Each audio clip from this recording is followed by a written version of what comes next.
എന്താ നിന്റെ ഉദ്ദേശം? കുറേ ആയി ഞാൻ കിടന്ന് സഹിക്കുന്നു. എനിക്കിനി പറ്റില്ല.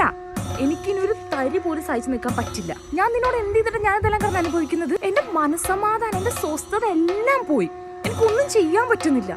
എനിക്കൊന്നും പുറത്തു പോകാൻ പറ്റുന്നില്ല. അറ്റ്ലീസ്റ്റ് എന്റെ വീട്ടിൽ പോലും എനിക്ക് ഇരിക്കാൻ പറ്റുന്നില്ല. എന്നാ നീ കാരണം, നീ വന്നതിന് ശേഷം ഞാൻ ഇതെല്ലാം കിടന്ന് അനുഭവിക്കുന്നത്.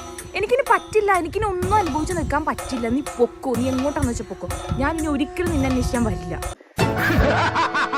നിനക്കറിയോ എത്ര സന്തോഷത്തോടെ പുറത്ത് തെണ്ടിത്തിരിഞ്ഞ് നടന്ന ഞാനാന്നറിയാമോ? എനിക്കിപ്പോ പുറത്തിറങ്ങാൻ പറ്റുന്നില്ല. കാരണം എന്താ, ഒരു കുന്ന് സൺസ്ക്രീൻ ഇട്ടിട്ട് പുറത്തിറങ്ങാനായിട്ട്. ഈ സൺസ്ക്രീനൊക്കെ വില എന്താണെന്നറിയോ? എവിടെന്നറിയാം? നിനക്കിതൊക്കെ എങ്ങനെ അറിയാൻ? നിന്റെ പോലെ കത്തിക്കേറിക്കൊണ്ടിരിക്കുക വില, കത്തിക്കേറിക്കൊണ്ടിരിക്കുക. പോരാത്തതിന് ഒരു കുമ്മട്ടിങ്ങ വാങ്ങാനായിട്ട് എന്താ വില? ഒരു നാരങ്ങ, ഒരു കുപ്പി വെള്ളം, കത്തിങ്ങ് കയറിക്കൊണ്ടിരിക്കുക ഇതിനൊക്കെ. എന്നാ പോട്ടെ, അകത്തിരിക്കാന്ന് വെച്ചാ ഒന്ന് കിടത്തി ഉറക്കോ? രാത്രി പോലും ഒന്നും ഉറങ്ങാൻ പറ്റുന്നില്ല. അതുകൊണ്ട് പ്ലീസ് ഒന്ന് പോയി തരൂ.